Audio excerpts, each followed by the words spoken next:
कहीं मेरा मेकअप ना उतर जाए। बड़े प्यार से मेरी बीवी ने किया है।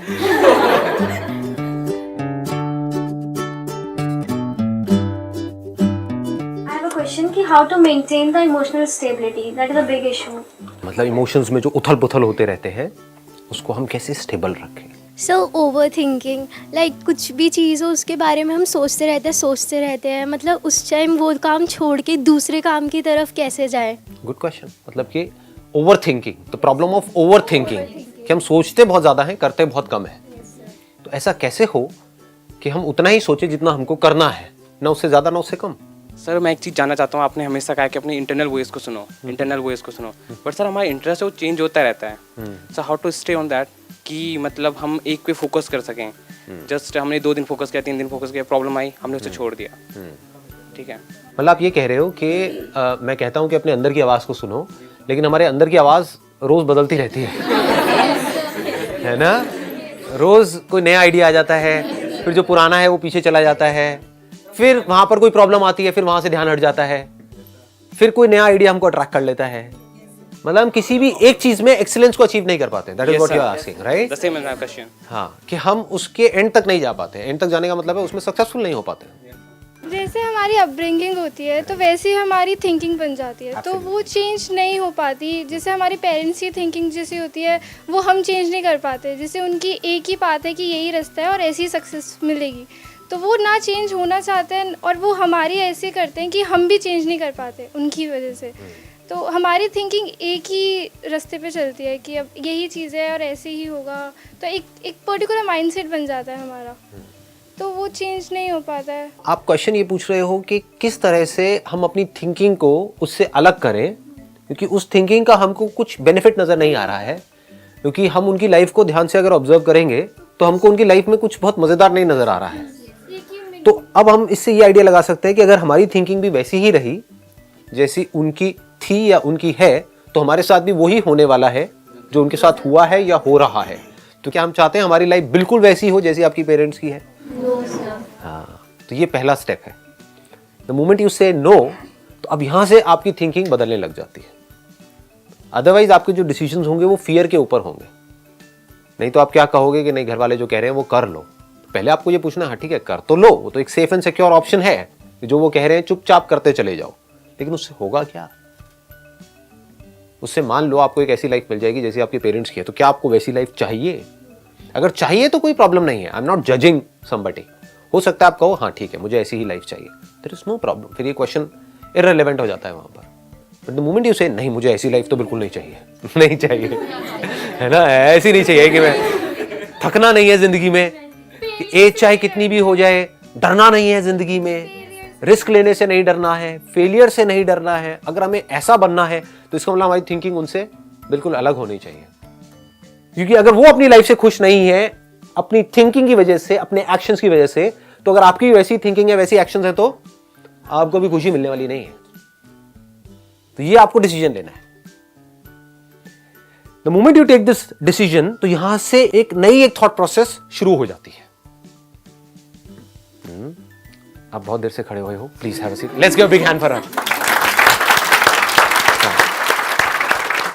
तो हमारा ये टॉपिक निकल करके आ गया है। आज का टॉपिक क्या निकल करके आया है? घूम फिर के हम आ रहे हैं थिंकिंग के ऊपर। चाहे ओवर थिंकिंग हो, चाहे इमोशनल स्टेबिलिटी हो, चाहे अपनी थिंकिंग को चेंज करना हो। इसी के साथ में क्या जुड़ा हुआ है जो आपने पूछा था कि अपना जो इंटरेस्ट है हम उस पर पूरी तरह से स्टिक कैसे रहें। तो क्या ये पॉसिबल है कि हमारे अंदर किसी भी तरह का कोई कॉन्फ्लिक्ट ना हो? ये क्वेश्चन है। समझ गए ना? अगर इन चारों क्वेश्चंस को जोड़ दिया जाए क्या निकल करके आ रहा है कि हमारे अंदर किसी तरह का कोई कॉन्फ्लिक्ट ना हो, हमारे अंदर किसी तरह का कोई कंफ्यूजन ना हो, हमारे अंदर किसी तरह का कोई डर ना हो। पॉसिबल है या नहीं है? नहीं है? It starts from this, you know. ये आपको अपने आप से पूछना है। मैं आपको नहीं बताऊंगा कि मेरे लिए पॉसिबल है या नहीं है। वो आप मेरी आंखों में देख सकते हो। बाहर से आपको बहुत कुछ मिल जाए लेकिन अंदर कंफ्यूजन ही कंफ्यूजन हो, डर ही डर हो, अनलिमिटेड डिजायर्स हो। यही तो प्रॉब्लम है ना, अनलिमिटेड डिजायर्स। जिसकी वजह से रोज हमारा इंटरेस्ट चेंज हो रहा है। इन सब बातों को ध्यान से सुनना जो मैं बोल रहा हूं, और अपने अंदर देखते चले जाना। This is real learning. Books पढ़ना नहीं, मेरी बातों को सुन करके अपने अंदर फीड करना नहीं।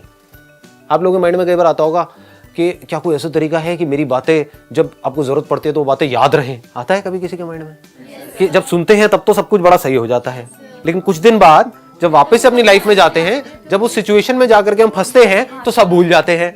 तो याद रखना सोल्यूशन नहीं है। सोल्यूशन क्या है? अगर आपको याद रह भी गया तो क्या होगा, उस टाइम पे हो कुछ और रहा होगा, आप अपने अंदर ही अंदर कुछ और बोल रहे होगे, नहीं आसान है, आसान है, आसान है। नहीं, एक्चुअल में अगर आसान बनाना है सब कुछ, समझ रहे हो ना? हाँ, कि सामने उस वक्त आपको लड़ना है। आपके सामने है कोई बच्चा है छोटा सा, मान लो आप कहीं पार्क में हो, उसको कोई किडनैपर उठा करके ले जा रहा है, तो वहां पर आपको ये नहीं बोलना कुछ नहीं है, सब सही है, सब सही है, जो होता है अच्छे के लिए होता है, जो होता है अच्छे के लिए होता है। ये इसको कहते हैं वर्ड्स में जीना। तो यहां तक हम पहुंच गए हैं कि अब हमारे माइंड में कोई कंफ्यूजन ना हो, कोई कॉन्फ्लिक्ट ना हो। हमारे माइंड में कंफ्यूजन क्यों होता है? आप चाहते हो ऐसा माइंड या नहीं चाहते हो? इस माइंड में कोई कंफ्यूजन ही ना हो, या हो भी तो उसका एक सेकंड में सोल्यूशन निकल आए, खत्म। कॉन्फ्लिक्ट आया मतलब कि दो रास्ते आए। कंफ्यूजन क्या है, कॉन्फ्लिक्ट क्या है? सामने एकदम से दो रास्ते आ गए, अब यहां जाऊं या यहां जाऊं। यहां गया तो ये रास्ता जंगल में जा रहा है, लेकिन कहते हैं कि इस रास्ते पे आगे चल करके एक खजाना है। मैं इशारों में बात कर रहा हूं, समझते चलिए ना, है ना? ये एक यूनिवर्सिटी है, यहां पर जाऊंगा, यहां से निकल करके ये हो जाएगा, हाँ यहां पर लाइफ सेट है।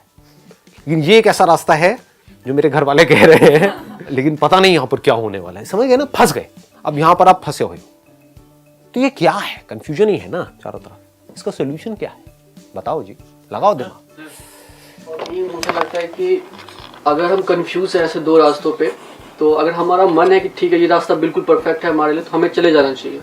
और अगर हम फिर भी कंफ्यूज है तो हमें अपने पेरेंट्स से कंसल्ट करना चाहिए या किसी भी टीचर से, और वो जो भी कहें वो कर लेना चाहिए उस टाइम पे। जो प्रॉब्लम है पहले हम उसको ध्यान से समझ लेते हैं। प्रॉब्लम क्या है कि आपकी एक थिंकिंग है, एक लाइन ऑफ थिंकिंग है, एक माइंडसेट है। वो माइंडसेट कैसे बना? जैसी आपकी अपब्रिंगिंग है, जैसी आपकी कंडीशनिंग हुई है, ये कंडीशनिंग किसने करी? पेरेंट्स ने करी, और सोसाइटी ने करी, एजुकेशन सिस्टम ने करी, सबने मिल करके करी। तो सबने मिल करके जो आपकी कंडीशनिंग करी है, जो एक माइंडसेट आपका बना है, उस माइंडसेट की वजह से जो भी लोग उस माइंडसेट में चल रहे हैं, चाहे कोई थोड़ा सा आगे है चाहे पीछे है, मैं उसकी बात ही नहीं कर रहा यहां पर, क्या वो अपनी लाइफ से खुश हैं? कोई भी बंदा चाहे जॉब कर रहा है चाहे बिजनेस कर रहा है, लेकिन माइंडसेट ऊपर ऊपर से तो अलग अलग लग रहा है देखने में, बट फंडामेंटली सबका एक जैसा होता है। अनलिमिटेड डिजायर्स होते हैं और अनलिमिटेड फियर्स होते हैं, बस उसके बेस पे एक्शन चल रहा होता है। काम करने के लिए कोई काम नहीं कर रहा होता है। समझ पा रहे हो? ये करके मुझे ये मिलने वाला है, बस सारा ध्यान वहां पर होता है। तो जो भी इस तरीके से चल रहा है वो दुखी है। तो क्या आपको ऐसा बनना है? ये अपने आप से पूछो कि अगर मैं भी उसी तरीके से चला जिस तरह से सब मुझे कह रहे हैं चलने के लिए, या जिस तरह से मैं सोच रहा हूं कि हाँ ये चलना मेरे लिए सही है, तो फिर आप चाहे कुछ ज्यादा अचीव करते हो चाहे कम करते हो, उसमें कोई फर्क नहीं पड़ने वाला है। ज्यादा अभी आपको ज्यादा लग रहा है क्योंकि अभी आपके पास में कम है। जब आपके पास ज्यादा होगा तो जब उनको देखोगे जिनके पास आपसे बहुत ज्यादा है, तब भी आपको अपना वो कमी लग रहा होगा। ज्यादा कम पड़ जाता है एंड में, कितना भी ज्यादा हो जाए। तो आप खुश कैसे होगे इस रास्ते पे चल करके? कभी खुश हो सकते हो ही नहीं सकते। और इस रास्ते पे चल करके जैसे जैसे आप आगे बढ़ोगे आप फंसते ही चले जाते हो। इसलिए हम समझ नहीं पाते हमको अपनी लाइफ को डायरेक्शन क्या देनी है, इसलिए हम कंफ्यूज रहते हैं, इसलिए हम एक काम पे टिक नहीं पाते हैं, इसलिए ओवर थिंकिंग हमारे अंदर चलती रहती है, क्योंकि ये असली काम हम कभी नहीं करते हैं। ये रूट है आपकी पूरी की पूरी थिंकिंग की। आपकी जो थिंकिंग है उसकी जड़ क्या है? पहले आपको ये क्लियर होना चाहिए कि मुझे क्या करना है और मुझे क्या नहीं करना है। अगर ये दोनों चीजें आपको बिल्कुल क्लियर हो जाए तो कोई कंफ्यूजन है? बिल्कुल मतलब बिल्कुल क्लियर, 99% नहीं 100% क्लियर, तो कोई कंफ्यूजन है? अब ये क्लियर कैसे होगा? आप समझ पा रहे हो ना, मैं प्रॉब्लम की जड़ में जा रहा हूं। जब तक आपको ये नहीं पता कि मुझे क्या करना है, आपको ये भी नहीं पता कि मुझे क्या करना है, आपको ये भी नहीं पता कि मुझे क्या नहीं करना है ना कब बोलना है, no I will not do it, do you have the courage to say that? इसका मतलब आपको क्लियर नहीं है। डिसीजन तो आप ले लोगे, लेकिन क्लैरिटी के साथ नहीं लोगे, कॉन्फिडेंस के साथ नहीं लोगे, बस ले लोगे डिसीजन। चल यार कुछ समझ नहीं आ रहा, ये है, ये यही कर लेता हूं, इन पिन सेफ्टी पिन टॉस करके देख लेते होते हैं ऐसे डिसीजंस होते हैं या नहीं होते हैं? किसी को भी पता है क्लियर कि मुझे क्या करना है क्या नहीं करना है? नहीं पता है. It should be absolutely clear. कैसे होगा? ऐसे सोचने की हमारी आदत नहीं है क्योंकि ऐसा बनाया नहीं गया हमको. समझ रहे हो? तो आई एम श्योर आप में से कुछ लोगों को अनकंफर्टेबल भी लग रहा होगा क्योंकि कैसा बनाया गया है, बस जो पढ़ाया जा रहा है ना यहाँ पर जो बोर्ड पे लिखा हुआ है बस वहीं तक सोचना है, उसके आगे नहीं. जो डेफिनेशन लिखी हुई है बस यही सही है. इसमें अगर तूने ये भी एक वर्ड भी चेंज किया तो समझ जा तेरे नंबर कम हो जाएंगे. इससे सॉल्यूशन नहीं निकलने वाला. तो कैसे क्लियर होगा? सबसे पहला स्टेप है आपको ये क्लियर होना चाहिए कि मुझे क्या नहीं करना है. Once you are clear about it then आपके लिए लाइफ बड़ी सॉर्ट आउट हो जाती है, बड़ी सिंपल हो जाती है. डिसीजंस लेना बड़ा आसान हो जाता है. क्या नहीं करना है, मैं यहाँ पर मॉरल साइंस की बात नहीं कर रहा हूँ, वो आप सब लोगों को पता है तो मैं उसमें नहीं घुस रहा हूँ कि शराब दारू सिगरेट ये वो, मैं उसकी बात नहीं कर रहा हूँ. क्या नहीं करना है मतलब कि किस रास्ते पर नहीं चलना है. रास्ते हैं क्या? एक है सरफेस लेवल पे अलग अलग रास्ते, एक है फंडामेंटली. अगर रास्ता देखा जाए तो दो तरीके से दुनिया एक्ट करती है कि अपने डिजायर्स के हिसाब से चलो और अपने फियर्स के हिसाब से एक्ट करते चले जाओ. Action based upon your desires and fears. आपके अंदर ये डिजायर्स आए कहां से? आपको लग रहा है मैंने खुद बनाए हैं. खुद कहां बनाए हैं? बन जाते हैं डिजायर्स तो. किसी को कुछ करते हुए देखते हैं, हमारा भी मन करने लग जाता है करने का. किसी चीज के बारे में हमको पता लगता है तो अभी तक माइंड एक जगह पर चल रहा था लेकिन अब हम डिस्ट्रैक्ट हो जाते हैं. डिस्ट्रैक्ट किसकी वजह से हो रहे हो? आपका डिजायर है एक काम को करने का, अब एक नया डिजायर आ गया तो क्या डिजायर ही आपकी प्रॉब्लम नहीं है? इन चीजों को हम देख क्यों नहीं पाते हैं? सोचो अगर आज आपके अंदर से डिजायर पूरी तरह से निकल जाए तो क्या होगा? डिजायर किस चीज का, इसको ध्यान से समझ लेना. जो मैं डिजायर बार बार बोल रहा हूं वो मैं काम को करने का नहीं बोल रहा हूं, चीजों का बोल रहा हूं. उससे रिलेटेड जो आपको मिलने वाला है उसकी मैं बात कर रहा हूं. सोचो वो पूरी तरह से निकल जाए. आप ये कहो कि मैं कहीं पर ऐसी जगह पर भी जा करके रह सकता हूं जहां पर बहुत ही लिमिटेड रिसोर्सेज है लेकिन फिर भी वहां पर मैं खुश रह सकता हूं, तो क्या होगा? दूसरी तरफ से आप बहुत बड़े एंटरप्रेन्योर बन जाओ लेकिन अनलिमिटेड अंदर डिजायर्स भरे पड़े हो. उसकी वजह से क्या होगा? Over thinking. उसकी वजह से क्या होगा? Emotional unstability. अगर कभी आपने ध्यान से देखा होगा, मेरी वेबसाइट पे आप जा करके देखोगे ना, कॉन्टैक्ट पेज है sandeepmaheshwari.com पे आप जाओगे, कॉन्टैक्ट पेज में उस पर जा करके नीचे पढ़ना मैंने क्या लिखा हुआ है. पढ़ा है किसी ने कभी? नहीं, वो तो है, वो तो आप लोगों के लिए लिखा है. नीचे जो लोग मुझे कॉन्टैक्ट करना चाहते हैं मेरे या अपने फायदे के लिए, उनके लिए मैंने एक मैसेज लिखा हुआ है वहां पर. खोलो अपना मोबाइल, खोलो, पढ़ो. I'm sorry to say that I won't be able to accept your invitation or association because I spend most of time in solitude and speak only when I feel like speaking. So please do not contact me for any kind of seminar, lecture, conference, media interviews, television shows, social gatherings, awards, events, political discussions, business offers, etc. To be honest and straightforward, I am not interested in anything at all, irrespective of what you offer us. सुन लिया? इसके बाद भी अगर कोई contact करेगा तो महाबेशरम होगा कि आपका ये कर देंगे वो कर देंगे. चाहिए नहीं, नॉट इंटरेस्टेड. देखो कितना अच्छा है ना नो वर्ड. नो वर्ड बड़ा कमाल का है. ये अगर आपकी लाइफ में नहीं है तो क्लैरिटी नहीं आ सकती जी. अब मैं ये नहीं कह रहा आपको भी यही करना है. I am not interested in any kind of job offer what ever it is. I will be jobless. मतलब कब करना है और कब रुकना है, ये दोनों चीजें हमको पता होनी चाहिए. कब जागना है और कब सोना है. कहां जागना है कहां सोना है पता नहीं है दुनिया को. ये अगर पता हो तो माइंड कितना क्लियर हो जाता है. मैंने आपको अभी क्या कहा था, माइंड में क्लैरिटी कैसे आती है कि मुझे क्या करना है और क्या नहीं करना है. क्या इसको सुन करके आपको क्लियर हुआ कि मुझे क्या नहीं करना है? बताओ क्या नहीं करना है. Saying no to award shows. हाँ, लेकिन सिर्फ अवार्ड शोज नहीं था वहां पे सब कुछ है. अगर सिंपल वे में बोलूं तो मुझे कुछ नहीं करना. समझ आई ये बात? Is it a small statement और अ ह्यूज स्टेटमेंट? इसका मतलब समझ पा रहे हो, इसकी डेप्थ देख पा रहे हो आप? मैंने क्या कह दिया आपको? आप चाहे कुछ भी हो, irrespective of what your offer is, भाड़ में जाओ। आप चाहे मेरे से टाइप कर रहे हो पोलाइटली हाथ जोड़ करके कि आप प्लीज भाड़ में जाइए। आपके पास चाहे 10,000 करोड़ का ऑफर है, चाहे 1,000 करोड़ का ऑफर है, चाहे कोई भी पोजीशन है, चाहे कितना भी नेम है, कितना भी फेम है, आप भाड़ में जाइए। Not interested. मतलब मैंने क्या कह दिया, मैं किसी भी चीज में इंटरेस्टेड नहीं हूं। चीज मैंने ये नहीं कहा यहां पर कि मैं किसी काम में इंटरेस्टेड नहीं हूं, काम तो कर ही रहा हूं, निठल्ला थोड़ी बैठा। इससे क्या क्लियर हुआ, मुझे क्या नहीं करना है, मुझे नेम फेम मनी के लिए कुछ नहीं करना है। ऐसे आपको क्लियर होना चाहिए कि मुझे क्या नहीं करना है। क्या नहीं करना है, अपने डिजायर और फियर्स के अंदर नहीं उलझे रहना है।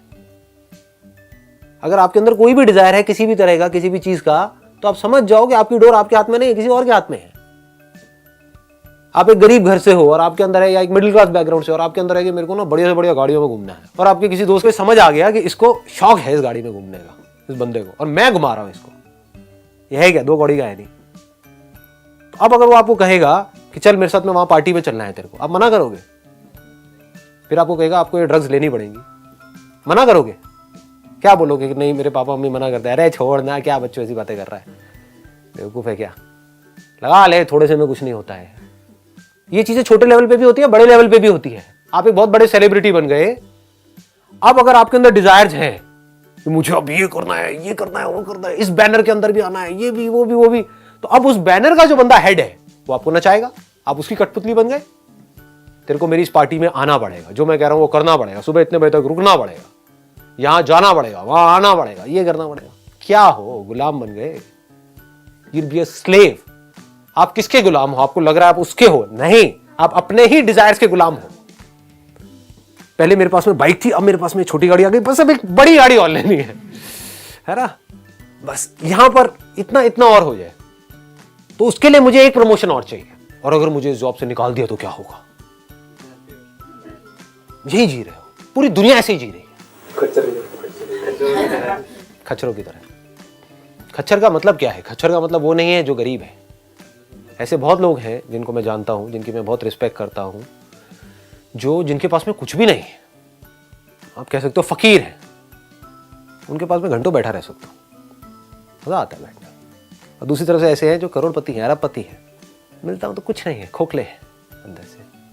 आपके सो कॉल्ड बिलियनियर्स बाहर से अपना एक ऐसा फेस दिखाते हैं पूरी दुनिया को कि अपनी ऐसी इमेज बना करके रखते हैं। ये बनना है तो ऐसे बनो, आपकी कोई इमेज ही नहीं है। फकीर का कोई क्या उखाड़ेगा? जो ऑलरेडी जमीन पे है उसको कोई क्या गिराएगा? चढ़ो ही मत अपने माइंड में। माइंड में चढ़ने का मतलब क्या है? Unlimited desires. तो माइंड में चढ़े हुए हो, अब बंधे हुए हो अपने डिजायर्स और फियर्स से। इससे ऊपर उठना है। अब आता है दूसरा क्वेश्चन कि क्या करना है? उस काम पे फोकस करना है, वो काम करना है what I love doing. Then the driving force in your life will not be desire and fear, it's going to be love. आपने प्यार के बारे में पढ़ा बहुत कुछ होगा, बट प्यार को फील किया है? जैसे कुछ मूवमेंट्स होंगे आपकी लाइफ में अपनी माँ के साथ में। माँ का और एक बच्चे का रिलेशन होता ही ऐसा है। फील किया है, उसको प्यार बोलते हैं। क्या जो आप काम कर रहे हो अपनी लाइफ में उसमें आपको इतना प्यार है जितना आपको अपनी माँ से है? अब आप कहोगे ये काम मेरे को मिलेगा कैसे? अरे क्यों नहीं मिलेगा? The moment you are absolutely clear कि मुझे क्या नहीं करना है, मुझे खच्चरों की रेस में शामिल नहीं होना है, तो अब आपको सिर्फ ये फिगर आउट करना है कि what is it that I love doing, जो मुझे अभी नहीं पता क्या है बट मुझे फिगर आउट करना है। यही तो खेल का मजा है। अगर आपको बिल्कुल क्लियर हो तो फिर तो वो स्ट्रक्चर हो गया ना। फिर उसमें खेल क्या है, फिर डिस्कवरी क्या है? और जहां पर डिस्कवरी नहीं है, जहां पर कुछ अनसर्टेनिटी नहीं है, वो खेल नहीं है। आपको पहले ही पता है कि मतलब एक मैच हो चुका है, उसको बार बार देखे जा रहे हो प्ले करके, मजा आएगा। मूवी बन गई है, उसको बार बार देखे जा रहे हो, ये पहली बार देखने में मजा है। तो पहली बार मूवी को देखने का मतलब क्या है? सस्पेंस है। अब what you need from me is a guarantee कि मुझे कोई ऐसा तरीका बता दो कि मुझे अभी समझ आ जाए कि मुझे क्या करना है और मेरा माइंड वहां से हिले ही ना और मैं बस वही करूं और मैं सक्सेसफुल हो जाऊं, मेरे माइंड में और कोई थॉट्स ही ना आए। ऐसा नहीं होता है। हाँ, ख्याली दुनिया से बाहर आ जाओ, मुझे पता है आप लोगों के माइंड में क्या चल रहा है। ऐसा नहीं होता है। फिर वो खेल नहीं है, कोई रास्ता नहीं है, कोई पैटर्न नहीं है, कोई मैप नहीं है। इसीलिए मजा है, एक थ्रिल है लाइफ कि आपका क्या इंटरेस्ट है, क्या पैशन है, what is it that you love doing. आपको नहीं पता है, मुझे भी नहीं पता है, आपके घर वालों को भी नहीं पता है, फिगर आउट करना है। I need to find out. If you reach a particular place जहां पर आपको जो पैशन है, the deepest passion of your life is your profession, तो क्या होगा, धीरे धीरे उसमें आपको सक्सेस मिलनी ही मिलनी है। तो आपके पास इतना पैसा आ जाएगा कि अब आपको पैसे की टेंशन नहीं है। फिर उस पैसे को आप यूज करोगे अपने पैशन को और पैशनेटली करने के लिए, क्योंकि चीजों के तो डिजायर है ही नहीं, फियर पूरी तरह से निकल चुका है।